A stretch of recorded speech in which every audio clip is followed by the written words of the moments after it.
découvrir bien sûr votre actualité, mais tenter dans cette émission aussi de savoir qui vous êtes au-delà de ce que vous faites. Pour ce faire, je vous demanderai 3 mots pour vous décrire. Vous diriez lesquels ? Journaliste, passionné et peut-être un peu désabusé. Ah, eh bien on va voir si ça colle avec vous dans cette émission. Toujours le début, bien évidemment. Patrick Menet, vous êtes né à Corsin, en Côte d'Or, je crois un 30 juillet. Quel genre d'enfance vous diriez que vous avez eu et surtout dans quel cadre vous avez grandi ? Alors je suis né dans une école. Ma maman était donc institutrice dans ce petit village de Corsin, à l'époque des villages qui étaient assez isolés. Et dans une école, un père également enseignant, des frères enseignants et moi pas très bon élève. Et vous étiez le dernier ? J'étais le dernier, le petit dernier qui arrivait après 2 frères extrêmement brillants. Et on me disait toujours, c'est pas au niveau de ses frères. Ça va être difficile de faire mieux, mais vous avez peut-être fait aussi bien. On va y venir, même certains. Cher Patrick Menet, quel genre de petit Patrick vous étiez et quelle passion vous nourrissiez alors tout petit ? Je pense la curiosité. La curiosité, un certain bonheur parce que j'ai été élevé à la campagne, donc à une époque où le village c'était le paradis, c'est-à-dire que on vivait au milieu des animaux, il n'y avait pas de problème, l'insouciance. On partait le matin à 9h du matin, à 8 ans, 9 ans, 10 ans, on partait à 9h du matin, on rentrait le soir à 17h à la maison. Donc vraiment une enfance, je pense, très, très calme et très heureuse. À 24 ans, vous allez commencer une carrière de journaliste à Nice Matin d'abord, avant de rentrer à l'agence France Presse, pour laquelle vous allez couvrir une grande affaire, qui est peut-être une affaire qui va vous donner le courage de faire ce qui va suivre après, parce que ça va vous donner une certaine peut-être notoriété, en tout cas en interne. Exactement, c'est l'affaire LIP. L'affaire LIP, c'était une marque de montres très prestigieuse à l'époque. Et LIP tombe en faillite finalement. Et à l'époque, je suis à l'agence France Presse, un petit bureau à Dijon, où il se passe pas grand-chose. Et on est avant les grandes vacances. Et la rédactrice en chef me dit, Patrick, il y a un conflit, une grève à l'usine de Besançon LIP. Donc a priori, une grève, c'est pas très sexy.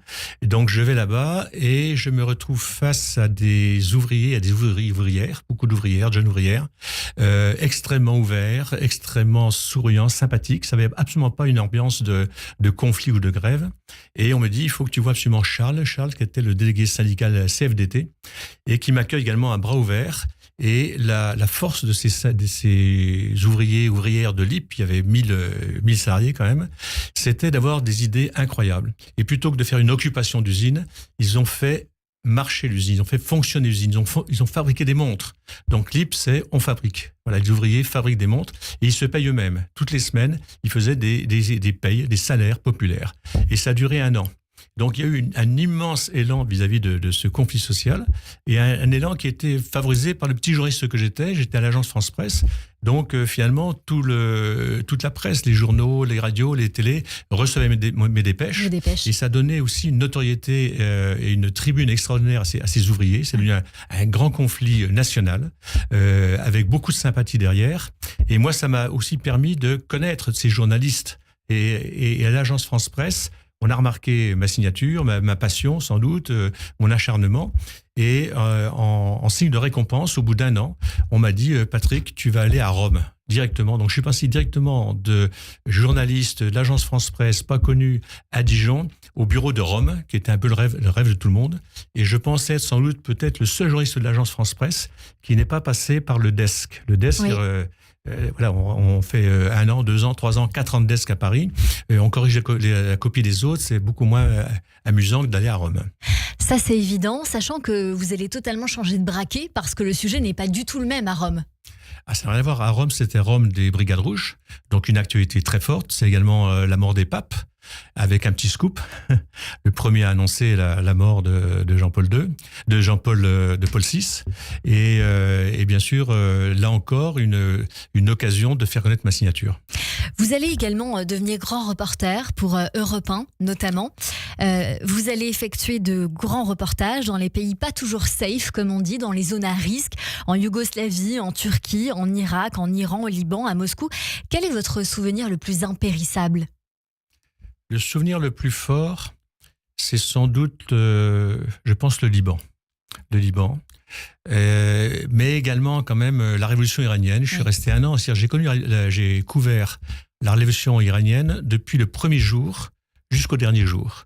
Donc j'ai connu ce pays très occidentalisé, qui commence à manifester. Pourquoi ? Parce que c'était un régime qui était dur et les Américains avaient demandé au Shah d'Iran d'ouvrir un peu, de libérer un peu ce régime très très dur. Et il a ouvert les prisons et les professeurs ont vu arriver dans les universités des anciens élèves qui avaient été torturés. Et au départ, c'était ça la révolution iranienne, une révolution libérale avec une demande de liberté, de démocratie. Et petit à petit, les ayatollahs ont pris le dessus et ça s'est terminé par la victoire en fait d'une religion. Et du jour au lendemain, j'ai vu ce pays basculer. Et du jour au lendemain, avec l'ensemble de la population, l'ensemble des femmes qui devaient être couvertes avec des tchadors. Et ça, c'est pas uniquement un voile, c'est carrément le tchador. Et c'est quand même quelque chose de très marquant, avec humainement des scènes très fortes. La scène la plus forte peut-être que j'ai pu connaître, c'est en arrivant dans un hôpital dans une ville de province où la police, l'armée tirait dans des couloirs des hôpitaux. Et les médecins m'ont amené dans une pièce où il y avait plein de cartons. Et sous les cartons, il y avait des cadavres. Et pourquoi ils cachaient derrière les cartons ? Parce que les familles, pour récupérer ces cadavres, on comptait les balles qui avaient tué ces personnes et on faisait payer, si vous voulez, le fait de récupérer les cadavres de sa famille. C'est assez dingue ce que vous nous racontez. C'est très marquant, en effet, Patrick Menet. Sachant qu'aujourd'hui, les choses ne se sont certainement pas arrangées en Iran. Elles ont même empiré depuis l'époque où vous avez été sur le terrain. Ça n'a pas changé. Très longtemps, des décennies, oui. Vous avez été blessé en Iran aussi, je crois. Oui, tout à fait. Oui. Comment ça s'est passé ? J'avais remarqué à Téhéran que les égouts étaient à ciel ouvert, très profond, assez étroit et très profond. Et je m'étais dit, ça peut être une bonne planque. Et un jour, je me suis retrouvé au milieu d'une fusillade. Il y avait la maison de la radio qui avait été attaquée et on est monté à plusieurs journalistes. On s'est rendu sur place pour voir ce qui se passait. Et à un moment donné, ça tirait de tous les bouts. Et là, je me suis mis dans cet égout. J'ai attendu et je voyais la rafale de mitraillettes qui passait avec un certain angle. Et je me suis dit, ça va être quelqu'un, un combattant qui doit marcher. Et à un moment donné, il va arriver au-dessus de ma tête. Ouais. Et la question que je me posais, c'est ça fait mal ou pas quand on reçoit une balle dans la tête ? Et finalement, je m'en suis sorti. Est-ce que la peur ne fait pas partie du métier, Patrick Menet, quand on est journaliste ? Pas vraiment, parce que finalement, on a beau être au centre de l'action, on a beau être aussi vulnérable que les autres, on est quand même extérieur. C'est-à-dire qu'on fait un métier, on est... Moi, j'ai des petites filles qui me disent « Grand-père, tu n'as pas fait la guerre, tu as regardé la guerre. Wow. » Et je trouve que c'est assez vrai, c'est une image assez vraie. Donc même lorsqu'on est pris dans les fusillades, dans les combats, malgré tout, on a un sentiment un peu peut-être idiot, pas de vulnérabilité, mais d'être un petit peu à l'abri, ce qui n'est pas le cas. Et le Liban ? Pourquoi le Liban ? Le Liban, ça c'est encore autre chose. Quand je suis arrivé au Liban, j'ai été frappé. Je me suis dit, mais...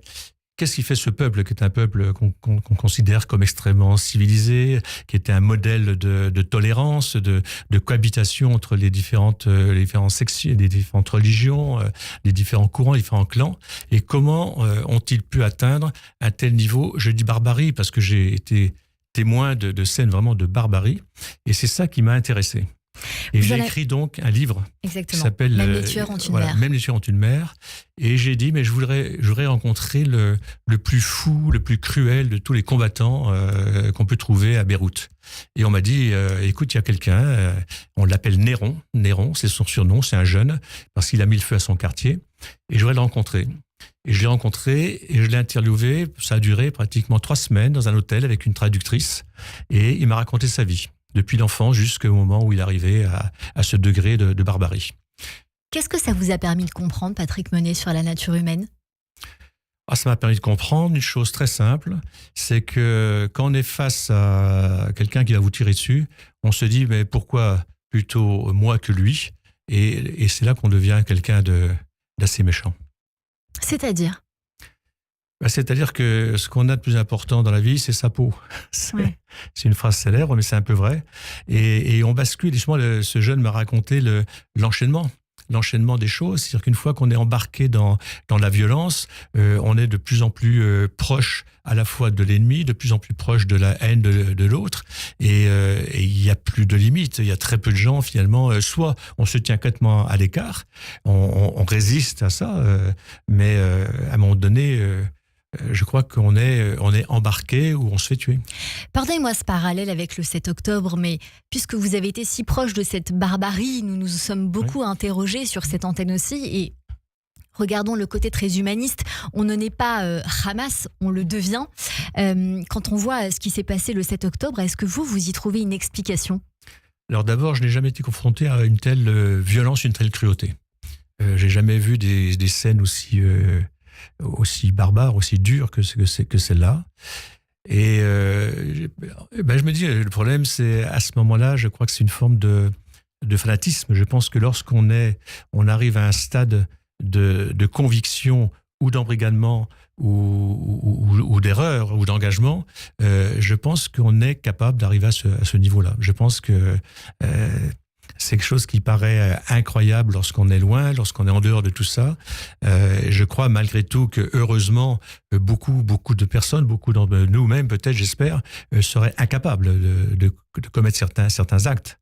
Mais ça existe.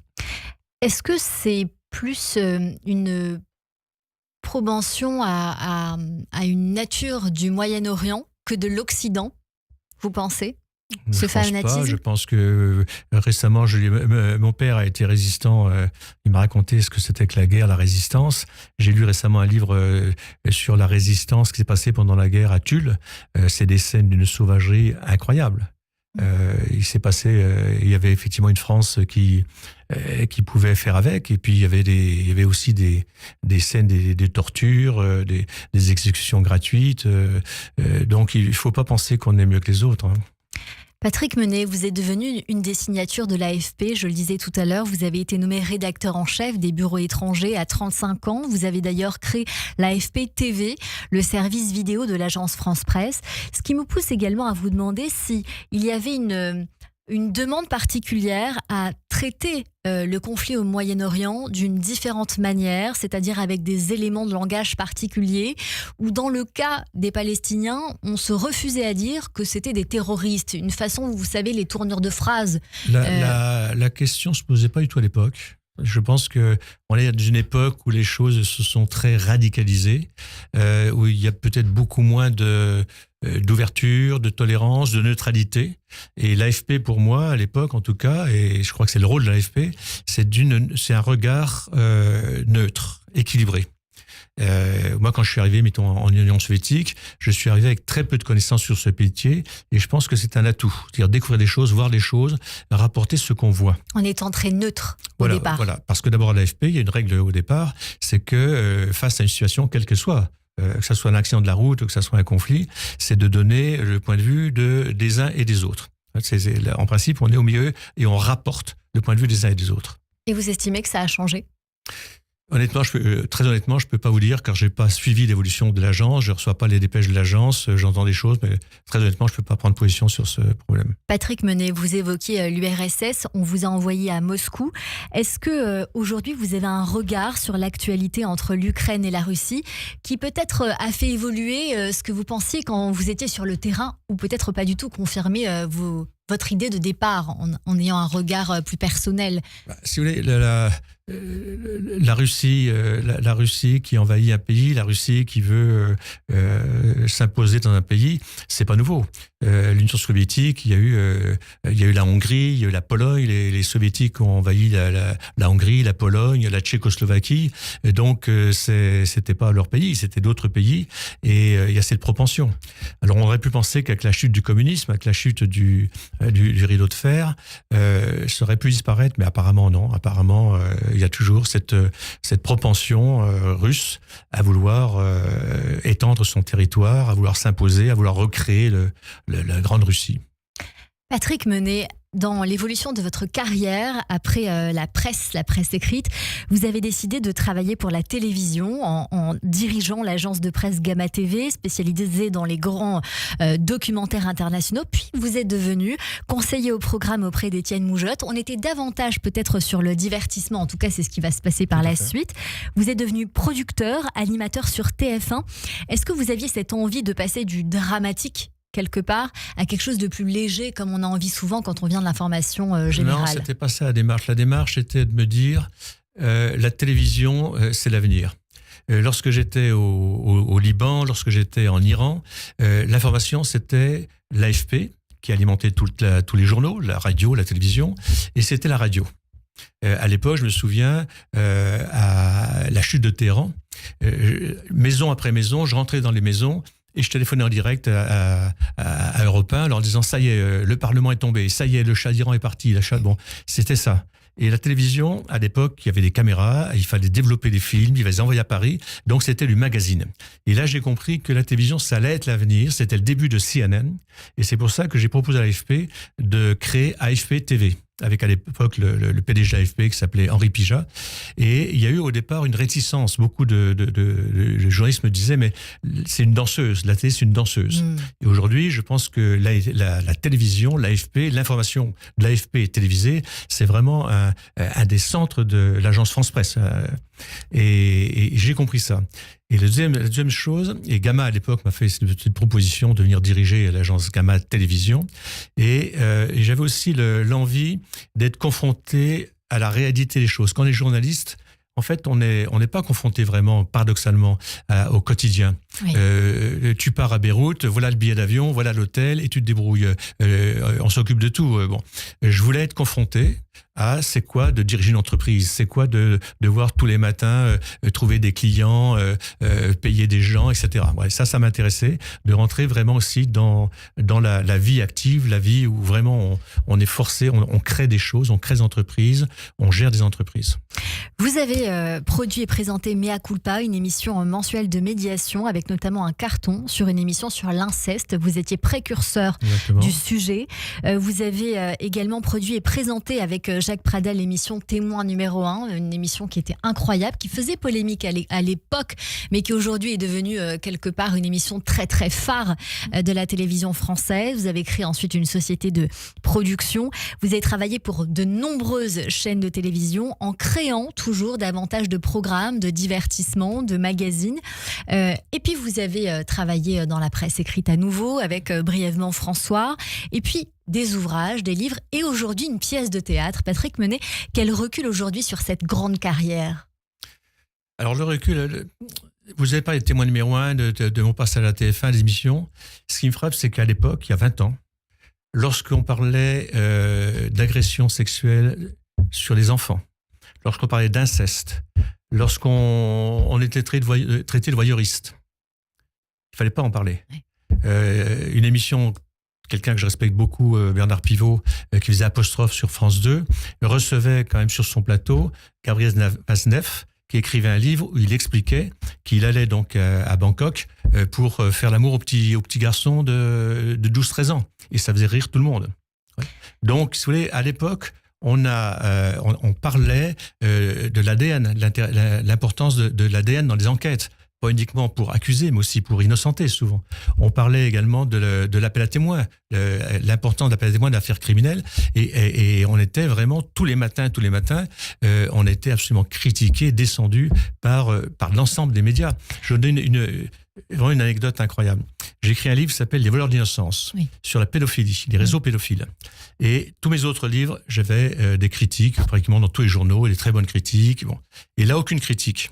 Et mon éditeur a demandé à une rédactrice en chef d'un grand magazine féminin, mais pourquoi vous ne faites pas de critique du livre de Patrick? La réponse est incroyable, parce que nous avons des amis écrivains, intellectuels, professeurs qui sont pédophiles. On ne sait pas comment se situer par rapport à ce problème. C'était en France, à Paris, il y a 20 ans. Patrick Menet, vous avez travaillé à Rome. Oui. Aujourd'hui, il y a un un voile qui s'est levé autour de ce qui s'est passé notamment au Vatican, ce qui se passe notamment sur la pédophilie avec les prêtres. Est-ce que vous aviez eu vent déjà de ce qui se passait à l'époque ? Moi, j'ai pas eu vent de ce qui se passait au Vatican. Je sais pas s'il se passe des choses au Vatican particulièrement. Ce que j'ai eu vent à l'époque, c'est quel était le problème, les viols d'enfants, les abus des enfants, pas uniquement dans les écoles religieuses, mais également dans les écoles laïques. Vous savez, moi, j'ai un père qui était instituteur, qui était militant syndicaliste, et qui me disait, à son grand étonnement, lorsqu'on sait qu'un instituteur a fait des choses pas bien, qu'est-ce qu'on fait ? On le mute ailleurs. Donc aujourd'hui, tout le monde semble découvrir ça, et ceux qui à l'époque voulaient pas le voir, aujourd'hui sont les premiers à vouloir faire la morale aux autres. Je recommande chaudement sur Netflix un documentaire qui s'appelle La disparue du Vatican, et pour les amoureux de la romance, Les oiseaux se cachent pour mourir, qui traitait notamment de ce sujet-là. Patrick Menet, aujourd'hui vous nous proposez une pièce de théâtre qui n'a rien à voir avec ce dramatique dont nous parlons, mais qui traite aussi du dramatique sous une forme de comédie décapante. Elle s'intitule En attendant Albert, mise en scène par Olivier Massé à la scène parisienne, jouée par Pierre Denis, Marie-Bénédicte Joy, Jeanne Savary, que l'on peut apprécier notamment dans la série En famille sur M6, Aéla Chanel et Tom Almodar. C'est un règlement de compte dans le caveau d'une famille rocambolesque, diriez-vous ? Alors, l'idée, c'est une femme qui s'appelle Janine. Et Janine, elle est décédée. Et elle se retrouve donc dans son caveau. Et elle attend Albert. Albert, mais qu'est-ce qu'il fait ? Il m'a promis de venir. Et son mari Albert, qui vit lui là-haut, n'arrive pas. Et finalement, Albert va arriver 5 ans plus tard. Et lorsque Albert va arriver dans ce caveau, eh bien Janine va découvrir qu'il s'est passé beaucoup de choses là-haut sur Terre, en France. La société a changé, il y a des choses qu'on peut plus dire, il y a des mots qu'on peut plus dire, les mœurs sont évoluées, et donc elle va découvrir donc que le monde a changé. J'en ai fait une comédie, mais en fait c'est une analyse, une critique, une satire de la société actuelle où tout est possible. Tout est possible. Je vous cite simplement une réplique qui peut résumer en fait la situation. À un moment donné, Albert, donc le mari, qui après la mort de sa femme s'est remarié, finit par dire mais finalement le fils de ma première femme est devenu la fille de ma deuxième femme, qui aurait pu être ma fille, et dont l'amant qui aurait pu être son fils est devenu le frère et le beau-père de mon fils. Vous voyez, c'est un peu et tout ça, c'est vraisemblable et ça arrive. Et on va en parler dans un instant. Restez avec nous, on continue cette émission avec vous, Patrick Menet, auteur de la comédie décapante En attendant Albert, mise en scène Olivier Massé à la scène parisienne, jeudi, vendredi, samedi et dimanche. Dans un instant, mes chroniqueurs nous rejoignent, mais tout de suite, c'est le rappel des titres sur Radio J. Radio J. Cyrielle Sarah-Cohen.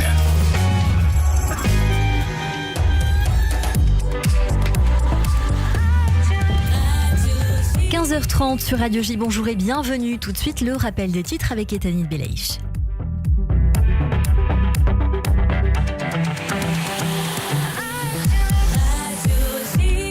Rebonjour Etanit. Bonjour Cyrielle, bonjour à tous. Israël a attaqué 2 canons d'artillerie dans le sud de la Syrie sur le plateau du Golan cet après-midi. L'armée israélienne ne permettra pas qu'une menace militaire existe en Syrie. Elle agira contre elle, a souligné Tsahal dans un communiqué. L'armée israélienne toujours a mené d'intenses bombardements sur la bande de Gaza dans la nuit, faisant plus de 400 morts. Selon un communiqué du gouvernement israélien, ces bombardements inédits depuis l'accord de cessez-le-feu conclu avec le groupe terroriste en janvier font suite au refus répété du Hamas de libérer les otages. L'organisation accuse l'État hébreu de vouloir imposer un accord de reddition à Gaza. L'ex-otage Omar Venkert, libéré par le Hamas le mois dernier, dénonce la reprise des combats à Gaza et pointe une décision très dangereuse, sans aucune réflexion sur l'impact que cette action aura sur ceux d'entre nous qui sont encore là-bas. Dans un post Instagram, le Forum des familles d'otages accuse le gouvernement israélien d'abandonner les captifs. Le chef de la diplomatie ukrainienne appelle la Russie à accepter un cessez-le-feu alors que Vladimir Poutine et Donald Trump s'entretiennent en ce moment sur la guerre en Ukraine. Il est temps pour la Russie de montrer si elle veut vraiment la paix, a-t-il ajouté. Face à la menace russe contre l'Europe, le président français s'exprime en ce moment sur la base aérienne 116 de Luxeuil-les-Bains en Haute-Saône. Emmanuel Macron annonce un investissement de 1,5 milliard d'euros entre 2026 et 2032 sur la base qui devrait voir sa capacité s'accroître et retrouver sa place dans la dissuasion nucléaire, selon le chef de l'État. Enfin, le ministre de la Justice pose la question de son maintien dans l'équipe de François Bayrou si le Premier ministre cédait sur le port du voile dans le sport. Et merci beaucoup Etani Belaïch. On vous retrouve à 16h pour le journal complet. Tout de suite une courte pause et c'est la suite de notre émission avec Patrick Menet et mes chroniqueurs sur Radio J. Radio J. C'est bon pour la santé. Le MAG, Serge et Nicolas Rafale. Radio J. Bonjour, c'est Serge. Bonjour, c'est Nicolas. On se retrouve tous les mardis de 21h à 22h sur Radio J. Au programme, médecine, chirurgie, bien-être et santé. Rendez-vous avec les Rafale père et fils sur Radio J. Radio J. Radio J. Radio J. Vous écoutez Radio J à Paris sur 94.8 en DAB+, et sur notre appli Radio J. Radio J. Radio J. Radio J. 15h, 16h. Cyrielle Sarah Cohen. Du lundi au jeudi. De retour sur l'antenne de Radio J. Merci de passer votre après-midi avec nous jusqu'à 16h avec mon invité aujourd'hui, Patrick Menet, auteur de la pièce Comédie décapante en attendant Albert, mise en scène Olivier Massé à la scène parisienne. C'est une pièce, vous le disiez, Patrick, qui commence d'abord avec la mort de Janine sur une musique de maison de l'horreur à Disneyland, si je puis me permettre. Nous sommes plongés dans le noir. L'histoire prend place dans un paradis sombre où les personnages arrivent tour à tour avec une suite de chutes en cascade toujours plus absurdes. Est-ce qu'on peut dire ça comme ça ? Oui, c'est pas absurde parce que finalement ça arrive. C'est-à-dire qu'une dame qui est dans le caveau et son mari le mari qui se remarie derrière, c'est assez courant quand même. C'est ça, en fait, les gens qui arrivent, c'est toujours les personnes, c'est la vie qui continue. C'est le décalage entre ce qu'on sait de la vie quand on est mort et puis ce qui se passe là-haut. Donc ce qui se passe là-haut, c'est le mari qui va se remarier, et puis quand le mari descend à nouveau dans le caveau, c'est la deuxième femme qui va se remarier. Et voilà, c'est ça. Et c'est une question que je me suis posée en regardant votre pièce. Quand on se remarie après la séparation avec l'être aimé pour telle ou telle raison, qui retrouve-t-on ? Auprès de qui périt-on ? C'est une question que l'on peut se poser. Avec qui nous avons envie d'être enterrés et qui pensons-nous retrouver une fois en haut ? Alors ça, je crois que c'est personnel. Chacun. J'ai l'impression que souvent on retourne avec la première femme. Vous croyez ? Peut-être. C'est une question à laquelle on n'a pas forcément la réponse, mais dans la tombe, en tout cas, c'est une vraie question. On se dit surtout quand il y a des enfants, qu'est-ce qui est mieux de faire finalement, de rejoindre qui ? Alors, je me pose beaucoup de questions évidemment dans cette pièce qu'on va évoquer toujours plus dans un instant, mais d'abord, on va écouter la bande-annonce. Le fils de ma première femme est devenu la fille de ma seconde femme, qui aurait pu être ma fille, et dont le compagnon, qui aurait pu être son fils, est devenu le frère et le beau-père de ma fille, qui était mon fils.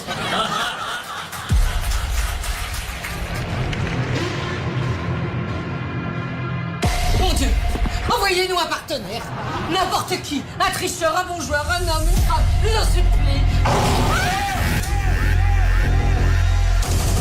On est tous les deux au fond du trou, pensons à nous, rien qu'à nous. Il y a donc 5 personnages dans cette pièce. Albert, Janine, Virginie, Jacques qui devient Jacqueline et Kevin. Jeanne, c'est donc la première à arriver, suivie de son mari Albert à 5 ans d'intervalle au moment où il doit recevoir la Légion d'honneur.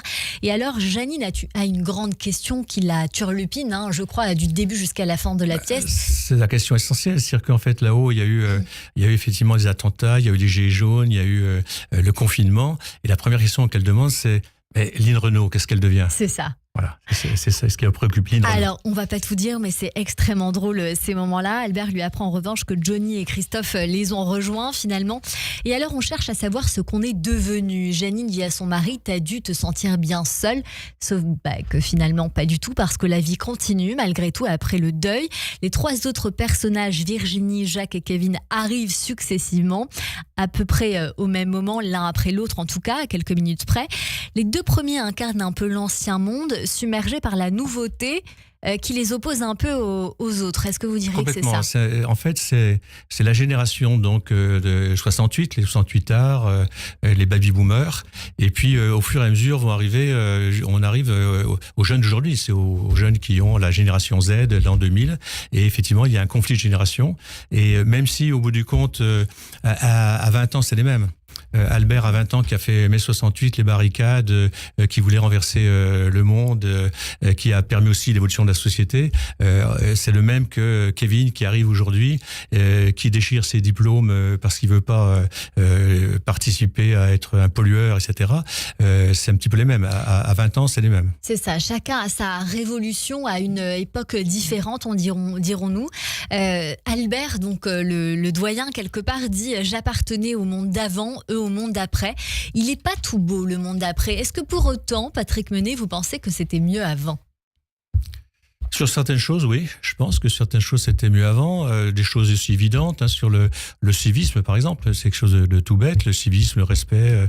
Une société aussi qui était moins anxieuse, peut-être plus facile à vivre pour plein de raisons. Et puis, il y a peut-être plus de bon sens. Ça ne veut pas dire que tout était bien. Ça ne veut pas dire que tout est mal aujourd'hui. Mais on a peut-être on arrive à un moment où on dépense un peu les limites et on perd un petit peu le bon sens. Il y a beaucoup de sujets dans cette pièce. Vous vous interrogez sur qu'est-ce que devient la société, les questions qui vous et nous assaillent, évidemment. Il y en a plein. 10 mois, il a dû s'en passer des choses sur Terre sans moi, ça je confirme, le monde a changé, le climat, on a changé de président, on a eu des manifs, des attentats, une pandémie mondiale. Albert parle du décalage avec son boulot et les nouvelles générations, les nouvelles technologies aussi. Jacques arrive, on comprend que finalement son fils est devenu sa fille, et ça aussi c'est un grand sujet aujourd'hui, au moment où vous démocratisez le transgenre. Oui, alors c'est le choc entre Janine et puis Jacqueline.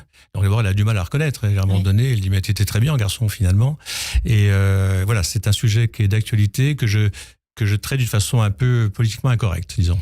Et vous traitez aussi de la trottinette électrique qui a été un danger pour trottinette beaucoup. Électrique, parce qu'en fait, les trois qui vont arriver successivement, ils étaient tous les trois en trottinette électrique, sur la même trottinette électrique, ils ont grillé un feu rouge, et des imbéciles sont passés au vert, et ils les ont renversés, donc il y a la première, elle est morte, donc elle arrive en premier, et les deux autres dans le coma, ils vont arriver successivement à quelques semaines d'intervalle. C'est une façon de raconter l'arrivée des uns et des autres. Patrick Menet, il y a aussi une comparaison avec le couple Macron. On ne va pas tout dire évidemment, on va demander aux gens de venir voir cette pièce. Mais ce que vous dites, c'est quand on est mort, on ne connaît pas la suite de l'histoire. Que deviennent nos proches, mari ou femme, nos enfants, nos amis, nos collègues? Que deviennent ceux que nous avons aimés? Et pensez-vous que le plus dur, c'est de ne pas savoir ce que les autres deviennent, pour ceux qui restent d'une part, mais aussi pour ceux qui partent? Est-ce que c'est une de vos angoisses? C'est pas moi une angoisse, parce qu'à partir du moment où on sait pas.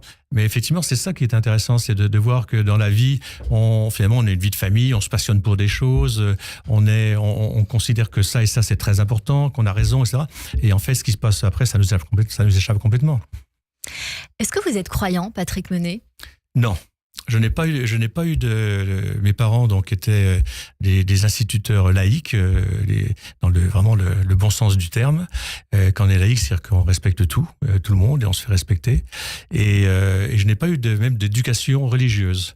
Ce qui, je me souviens, ça m'avait marqué, avait beaucoup choqué un de mes professeurs. Il avait raison. C'est quelque chose qui m'a sans doute manqué.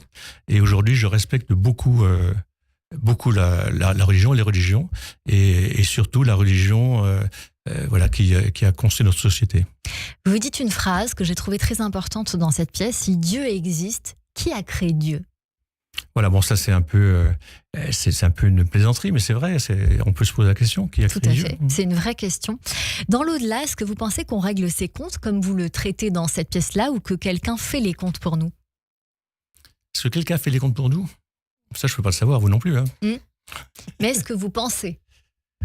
Moi, je pense que quelqu'un fait les comptes pour nous, j'en suis sûre. Peut-être. C'est une de mes certitudes, mais c'est vrai que j'ai beaucoup la foi. Ouais. Mais c'est une force. Peut-être. Vous pensez qu'avoir la foi, c'est sans une doute, force? Oui, c'est ce que me dit mon épouse. On fait la paix, mais on n'est pas copains. Est-ce que vous pensez dans l'au-delà aussi que quelque part, on est sommé de faire la paix avec les uns et les autres? Logiquement, non. Logiquement, mais c'est pas sûr non plus. Quand les personnages ne discutent pas, ils jouent au Monopoly pour lutter contre l'ennui. Est-ce que vous imaginez que c'est comme ça en haut ? Non, c'est en bas, ça. Ils sont en bas, donc il faut occuper le temps quand même. Mais en haut, là-haut ? Aucune idée. Aucune idée. Quelle serait la morale après la vie pour vous ? Il y a une phrase dans votre pièce qui est intéressante. Qu'est-ce qui est la morale pour vous après, quand tout est fini, après la vie ? La morale après la vie, moi je pense, c'est de ne pas avoir causé des préjudices aux autres. Je pense que ça, c'est de se dire, finalement j'ai vécu, j'ai rencontré beaucoup de personnes et les gens, il y a beaucoup de gens bien. Moi, ce qui me frappe dans mon métier ou même dans ma vie tous les jours, c'est qu'on est toujours surpris par les personnes qu'on rencontre de façon inattendue et qu'on va plus loin avec ces personnages. Je vous raconte une anecdote. Il se trouve que j'étais propriétaire d'un hôtel également. Bon, personne n'est parfait. Après le journalisme, j'ai changé de métier. Et cet hôtel, je l'ai vendu il y a très peu de temps. Et quand j'ai dit au revoir aux salariés, il y a une jeune femme africaine, femme de ménage, qui est venue me voir, qui m'a embrassé sur les 2 joues, qui m'a dit « Patrick », bon, pas monsieur le patron, « Patrick, j'ai vécu avec vous les plus belles années de ma vie professionnelle. » J'étais très émouvant, très fort, et ça prouve que la relation avec les gens est quand même extrêmement importante. C'est la relation. Et pour ça, je suis très énervé quand j'entends parfois dans les médias, quand on parle les métiers, ces sales métiers, ces petits métiers, ces métiers qu'on ne veut pas faire. Et cette personne et toutes les personnes de cet hôtel adorent leur métier, sont heureux et on crée des liens, on crée des relations. Et je crois que c'est ça le plus important. Est-ce que finalement, je ne sais pas pourquoi je pense à ça en vous répondant ce que je vais vous dire, est-ce que finalement vous avez voulu un peu comme repartir au début avec LIP ? Est-ce que ça vous a pas inspiré ce côté familial, cette entreprise où nous sommes les uns et les autres nombreux et on travaille ensemble et on crée quelque chose ensemble ? Ce qui m'a intéressé dans la pièce, si vous voulez, c'était de pouvoir parler. C'est difficile de parler aujourd'hui de notre société, l'état de notre société, ce qu'on pense de la société, sans être accusé d'un seul coup, soit d'être à droite, à gauche, extrémiste, pas extrémiste, parce qu'on ne peut plus dire des choses. Et d'ailleurs, dans la pièce, c'est ça aussi. Et donc, c'était une façon de dire les choses, de dire ce que je pense vraiment, en m'appuyant plutôt sur le bon sens que sur le militantisme. C'est ça qui, au départ, m'a motivé. Dire les choses, pouvoir dire ce que je pense de la diversité, de la transsexualité, de la violence, de tous les sujets, de la famille, des familles recomposées. Voilà, c'est pouvoir dire ça en toute liberté, avec humour, des gens rient beaucoup. Et au bout du compte, je suis assez content parce que en partant, les personnes qui sont venues, il y a des gens qui sont très très différents au point de vue âge, politiquement, dans leur vie, etc.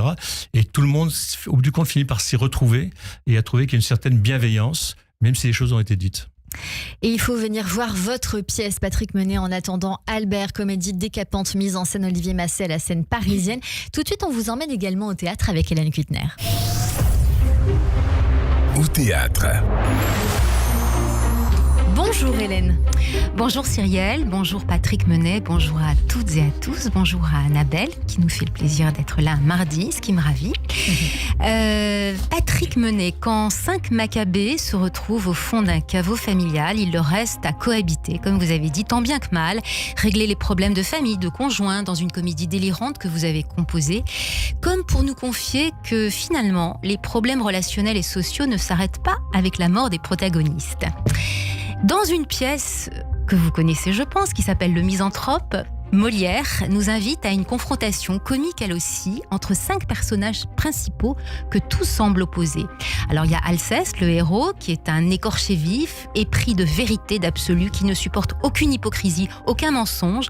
Dans une société du XVIIe siècle envahie par les politesses et les faux-semblants qui entourent la cour du monarque Louis XIV, peut-être aujourd'hui c'est un petit peu la même chose. Curieusement, c'est ce qui fait aussi le sel de la pièce parce qu'évidemment notre misanthrope est fou amoureux de Célimène, une jeune et ravissante veuve de 20 ans qui entend bien maintenant, elle a 20 ans, profiter de la vie et s'amuser avec ses amis dans les salons mondains. C'est le metteur en scène Georges Lavaudan qui présente en ce moment la pièce dans une version contemporaine dont j'avais très envie de vous parler dans cette chronique. Dans cette production, il y a également Éric Elmosino qui joue Alceste et vous l'avez trouvé formidable, Hélène. Exactement, Cyrielle. Il n'y a pas que moi, parce que tous les critiques saluent la prestation d'Éric Elmosino, qui est magistrale en atrabilaire amoureux. Alors, il est habillé d'un smoking, comme s'il sortait d'une soirée mondaine. Il a les cheveux gris en bataille, ébouriffé comme toujours. Il roule ses grands yeux noirs. Éric Elmosino s'est fait connaître du grand public grâce à sa performance dans le film Gainsbourg, Vie héroïque, film pour lequel il obtient le César du meilleur acteur en 2011. Et depuis, il multiplie les rôles au cinéma, mais c'est avant tout en fait un comédien de théâtre qui a travaillé avec les plus grands metteurs en scène. Et dans la pièce, il est Alceste, fiévreux, nerveux, totalement écorché, qui distille quand même une bonne série d'alexandrins, comme pour batailler sans cesse à la recherche d'une vérité. Il y a son ami Philinte que joue François Martouret, qui tente bien de calmer la bête, de le raisonner, mais rien n'y fait. Je vous cite, « Serait-il à propos et de la bienséance de dire à mille gens tout ce que d'eux l'on pense, et quand on a quelqu'un qu'on hait ou qui déplaît, lui doit-on déclarer la chose comme elle est ?» demande Philinte, à quoi Alceste répond, « Oui, je veux qu'on soit sincère et qu'en homme d'honneur, on ne lâche aucun mot qui ne parte du cœur. » Et il le dit aussi à la maîtresse de son cœur, Célimène, jouée par la très fine Mélodie Richard. Que lui répond-elle, cette jeune veuve ? Qu'elle l'entend, mais qu'il la laisse en femme libre, puisque c'est une jeune veuve menée la vie qu'elle désire vivre. Elle est belle, elle est intelligente, elle use et abuse de la liberté, fréquente les salons mondains, les petits marquis avec lesquels elle cancane. Et ceux qui mettent en rage sa rivale, Arsinoé, la bien nommée, qui elle est engoncée dans une robe noire, qui rivalise de pruderie et lui balance des dictates de moralité. Mais ce comportement de libertine ravit les deux marquis, Clitandre et Acaste, aussi ridicule que vantard, qui caquettent comme des coqs et boivent ses paroles. Un mot sur le décor, Hélène.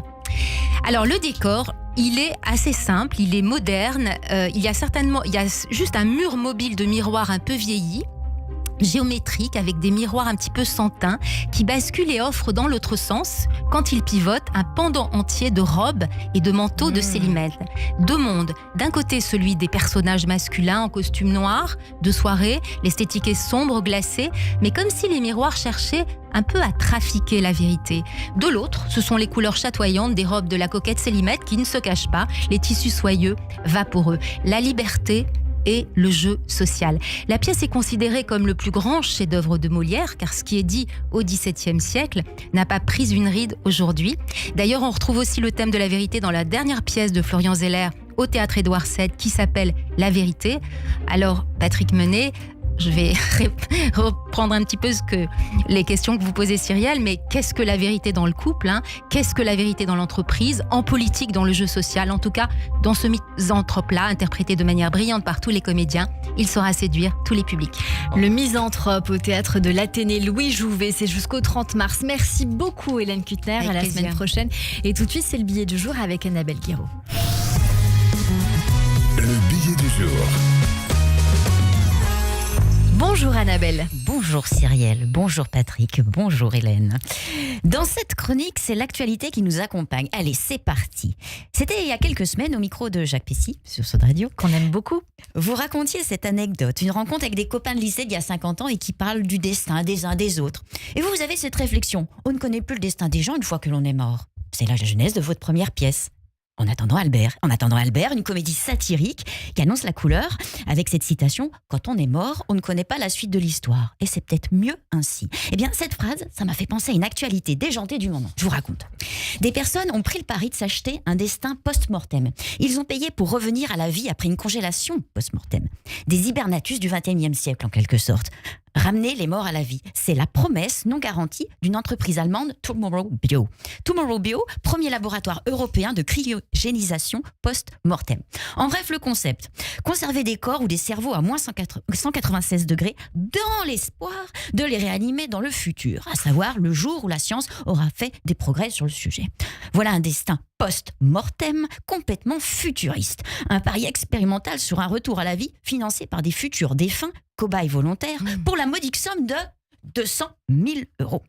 Début 2025, Tomorrow Bio a déjà cryo-conservé 20 corps humains et 10 animaux. Ces personnes sont fascinantes. Déjà givrés vivants, ils se font congé une fois morts. On a beau changer le sang par un fluide proche du liquide antigel, on en fait quoi de l'eau intracellulaire? Cette eau qui se trouve dans les cellules, qui augmente de volume à la cryogénisation, style un effet glaçon. Eh bien, ça risque de faire paf, de fragiliser l'intégrité cellulaire, sans compter le processus de décomposition stoppé par la cryogénisation et qui reprendra de plus belle à la décongélation. Ça promet une vraie bouillie à température ambiante. Ah, il y a aussi un autre business florissant. C'est le business de la longévité, où on vous promet de vivre le plus longtemps possible et en bonne santé. En ce moment, c'est une clinique de Manhattan qui a le vent en poupe. Son truc à elle, des solutions innovantes garanties. Infusion intraveineuse de vitamines et minéraux, plasma Phéres pour filtrer les agents pathogènes du plasma sanguin, thérapie à l'ozone pour réactiver le système immunitaire et le reset neurocomplète pour dissoudre le stress. Prix du traitement de 250 à 2000 € l'unité. Et pour les addicts de la body routine, il y a même l'abonnement annuel à 250 000 $. Cette clinique a pensé à tout, fabuleux. Allez, faire reculer l'effet du temps sur soi, c'est le concept du marché de la longévité, on l'a compris. Et certains pratiquants se qualifient même d'athlètes professionnels du rajeunissement. C'est le cas de Brian Johnson, un businessman américain de 47 ans. Et son objectif, retrouver le corps et l'apparence de ses 18 ans grâce au projet Blueprint. Un programme débuté en 2021 et qui vise la longévité extrême. La méthode ? Une journée de routine, c'est quoi ? Réveil à 5 heures, avaler des poignées de pilules, repas frugal à heure matinale fixe, des thérapies anti-âge, du sport et aussi transfusion de sang de son fils de 17 ans. Le projet Blueprint, un projet expérimental à 2 millions de $ par an. Brian Johnson, médaille d'or de l'investissement dans le jeunisme. Cher Patrick, ce billet d'humeur et d'actualité arrive à son terme. S'achever avant 15h53, tel était son destin. Le destin, un sujet qui nous aura fait voyager, loin, loin, à l'instar de Céline Dion et de sa célèbre chanson « Destin Musique ». Vous êtes exceptionnelle, Annabelle Guiraud. Honnêtement, ça me fait pas du tout envie. Si vous pouviez, vous passer par ce genre de système, est-ce que vous le feriez, Patrick Menet ? Vous savez qu'il y a un médecin français, ouais. Et il y a une vingtaine d'années ou trentaine d'années, qui avait donc congelé sa femme, son épouse, dans sa cave pendant des années. C'est une histoire vraie. Et lorsque ce médecin est mort, la première chose qu'a fait le fils, c'est de décongeler la maman. Ah mon Dieu, bah écoutez, ouais, donc comme quoi tous les fous sont dans la nature. Ah oui, tous les fous sont dans la nature, on vous confirme. Mais en tout cas, nous, on n'irait pas faire ça. Enfin, je pense qu'Annabelle, vous le feriez pas du tout. On a bien compris. Non, mais heureusement qu'on n'est pas riche. Au moins, on ne peut pas se permettre de penser à faire quelque chose comme ça. Allez, merci beaucoup, Annabelle Guiraud. Tout de suite, c'est le portrait de notre invité sur Radio J. Le portrait psychologique. Radio J. Radio J. Cher Patrick Menet, comme toujours à la fin de cette émission, on a pour habitude de débriefer ces minutes que nous avons passées ensemble. C'est donc votre portrait vu par Judith Cohen-Solal. Bonjour Judith. Bonjour Cyrielle, bonjour Patrick Menet. Bonjour. Eh bien voilà un grand journaliste et un grand homme. Nous avons écouté pendant près d'1 heure, c'était passionnant. Je me suis dit que vous aviez œuvré à tellement d'endroits et que finalement c'est certainement vos actions qui restent plus connues que votre nom. C'est ce que je me suis dit d'abord pour commencer. Donc, d'abord, c'est tous des endroits respectables. Alors tout à fait. Ça, c'est important. Oui, tout à fait. Bien sûr. Ça, bien entendu.